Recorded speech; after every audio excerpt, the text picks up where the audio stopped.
changing. We're flying high, creating a complaint-free world. No more, no more complaining. People, their lives are changing. We're flying high, creating a complaint-free world. No more, no more.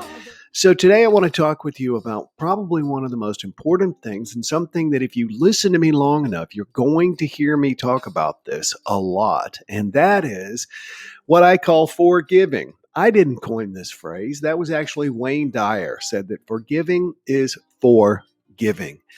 So it occurred to me that before we get together with people, and ideally, I hope you're not, I have to tell you, we made a decision this year that we are not going to be with family. We are not going to invite family over. Normally, we would do both of those things. And what we tell everybody is that we want to not be with you this year so we can be with you next year and the year after that, the year after that, and the year after that. And it's difficult, don't get me wrong. And we need to keep reminding ourselves, oh, global pandemic, right. Even though the cavalry is coming, it's not here yet for all of us. So let's get into forgiving and this concept of forgiving, because we all need to be reminded to forgive. We have a misconception about what forgiving is. Often we think that forgiving is when we come up and we say to someone, I forgive you.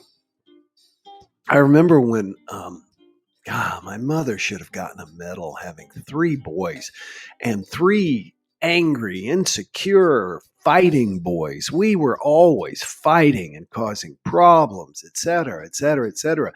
And I remember my mom tried this little ritual for a while when we were, early teenagers. She would bring us together and she would say, now, forgive each other.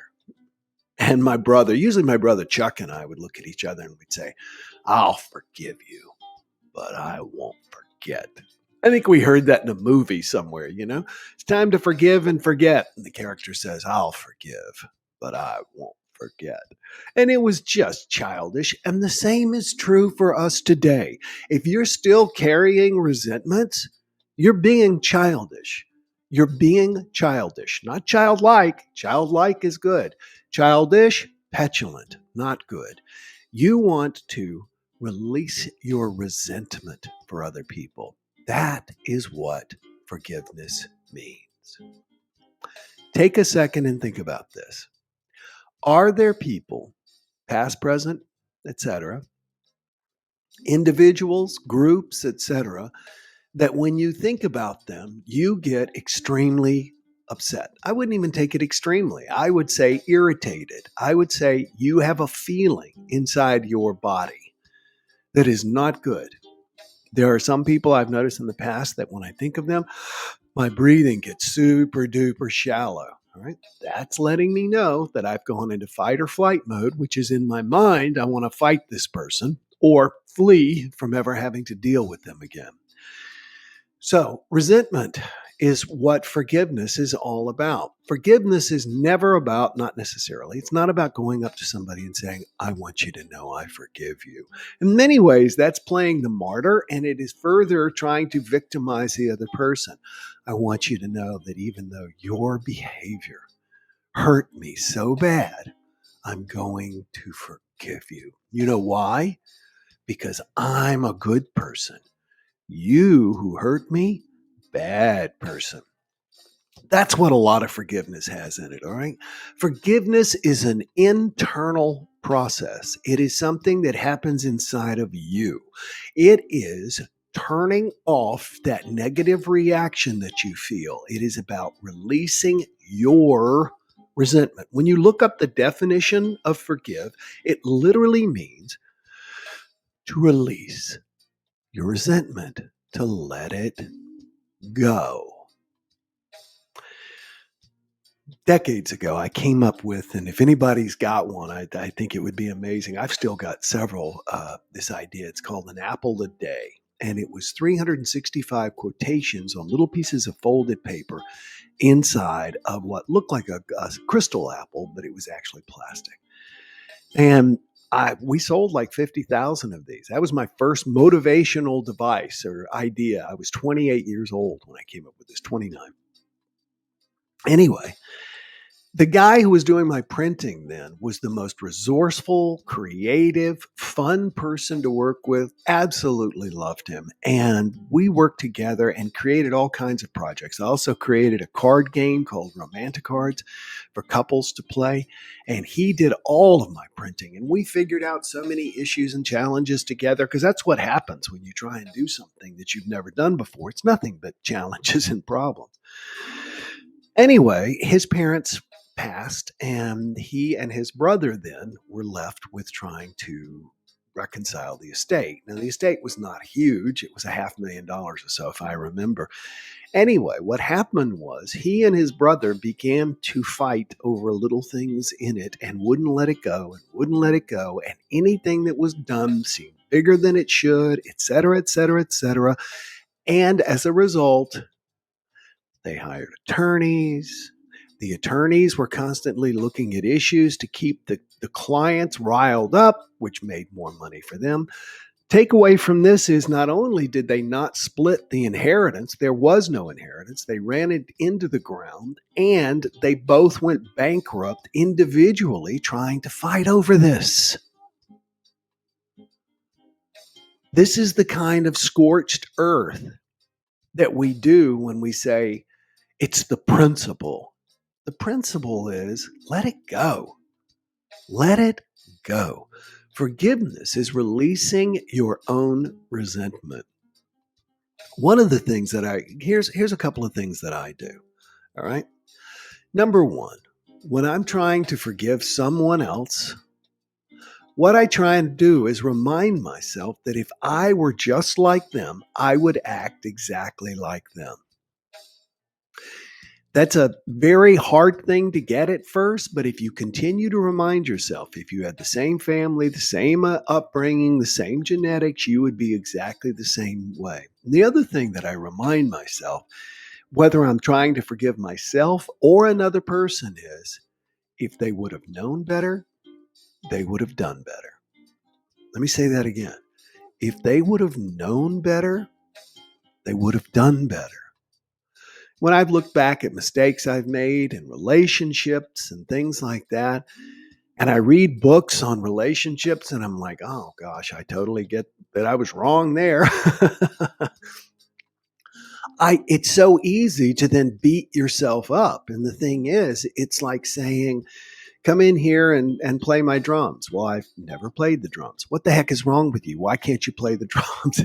You don't want to be that way. You simply want to say, if I would have known better, I would have done better. You've got to give yourself and everyone else the benefit of the doubt and realize that at their core, everybody is, as my old friend Puff used to say, good people. Hey, he's good people. You know what I like about him? He's good people. Everybody is good people. So, forgiveness is an internal process. It doesn't require that you say anything, and it is something that you can practice sitting at the dinner table. The other day, one of my family members said something, distant family member said something to me that was just, racist. Boom, racist. And I went, whoa. And then I had to go, if he would have known better, he would have done better. If he would have known better, he would have done better. If he would have known that that is not a cool thing to do, I informed them. I just simply said, hey man, let's don't bring that up again. Okay. I said, that's not me. So people are doing the best they can with the resources we have. And that's you too.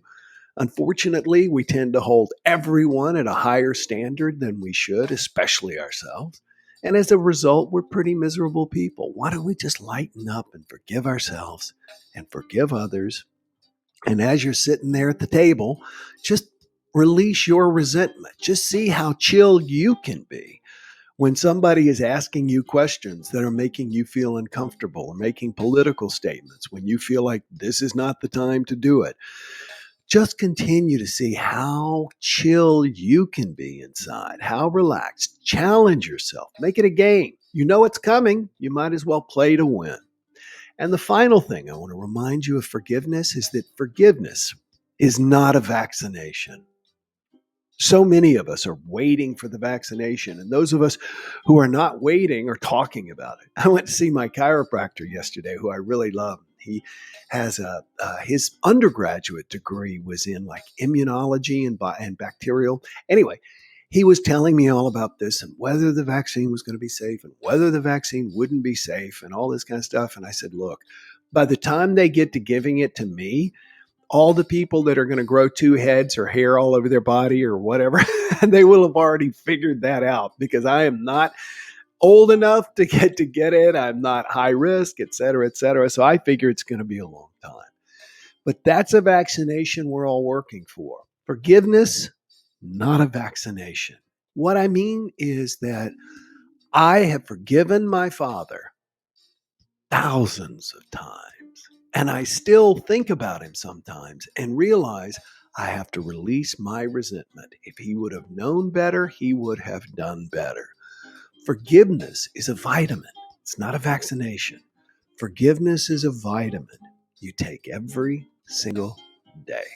Edwin Gaines, the author of The Four Spiritual Laws of Prosperity, recommends that as you lie in bed at night, you ask yourself, who have I drawn out of the circle of my heart today? And then see yourself inviting them back in.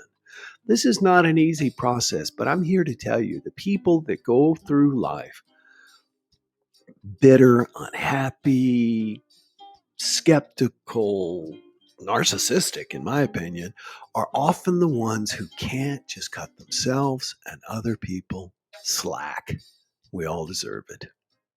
Anybody got any parting comments? Let's see what you have to say. If you have any questions, anything else you would like to say that we can add to this conversation before we say goodbye for the day.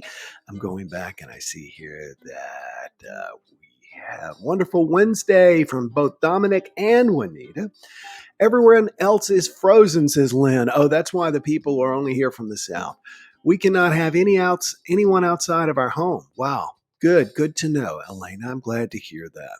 Happy Wednesday, says Heather, who's here with us every day, says Daniel, good morning from Brazil. Daniel posts every single day in the Complaint Free Life program. Daniel has probably completed the 21 days twice.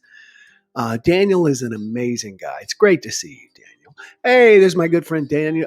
James Smith from the Florida Speakers Association is here with us as well. Lynn Balone says, my mother-in-law has 6 kids in a short span of 7 years. 5 of those were boys. She was a saint. I miss her. Yeah, I'm guessing she ran off, right? With all those boys. My mother used to go sit in the car and cry. That's how sad, how bad it was. She didn't even want to be in the house. She would just go and sit in the car and cry. There's our good friend Natasha Harris. She always looks so great. Good to see you, Natasha. There's Willow Drinkwater with a big happy smile. Stay home, stay safe, she says. Elena says, yesterday, this is the reason I went back to day one. I am grateful it takes me a day closer to a brand new life. Elena is also part of our Complaint Free Life program. Good to see you. She's taken our challenge. This is so good. Thanks for sharing. Forgiveness is the key. Remember, forgiveness is an internal process, and it is up to you. So true. We just need to lighten up, says Willow. That's a powerful statement. If they knew better, they would have done better. You know, honestly, when my wife left, and she was like, well, you're always in a bad mood and all this kind of stuff, which is not, it wasn't really true. She would often say things that were always and never. And anyway, it's that all or nothing thinking, but she would say, and sometimes I get super intense in the mornings and I didn't realize that I'd be working, you know? And she says, oh, you're always in a bad mood. And I was like, well, thank you for telling me. If I would have known better, I would have done better. I would have known better, I would have done better. And that's where I come back to those ABCs of relationships: attitude, behavior, and consistency. What do you think about the relationship? How do you behave in the relationship? And that's that. If you'd have known better, you'd have done better. I tell Alexa to play Let It Go, says Lynn. That's very good. I may have to do that myself. Jerome Johnson says, can I get an amen? Daily vitamin. Forgiveness. Take your vitamin F today, everybody. Willow says, I'm right. Thank you very much. I will wake up thinking who I will forgive today. That's a great idea. And make sure you put yourself at the top of the list. Thanks, everybody, for joining me today. Oh, James says, let me just make sure I get that in. Once we forgive ourselves, it becomes easier to forgive others. James, I love that. I once heard someone say words to the effect, and I have stolen it before. Your relationship to others is a reflection of your relationship with yourself. Your relationship with others is a reflection of your relationship with yourself. People who get along with themselves and enjoy themselves and are comfortable with themselves, they have those same experiences with other people. Thanks, everybody, for joining me. I look forward to being with you again tomorrow, and make it a great day. Remember, starting right now, think of somebody you need to forgive. Just release your resentment and continue to bring them to mind until you can do so without any negative feelings. The saying I once heard is, give them safe passage through your mind. Enjoy today. I'll see you tomorrow. Bye-bye. No more complaining people. Their lives are changing. We're flying high, creating a complaint-free world. No more complaining people. Their lives are changing. We're flying high, creating a complaint-free world. No more.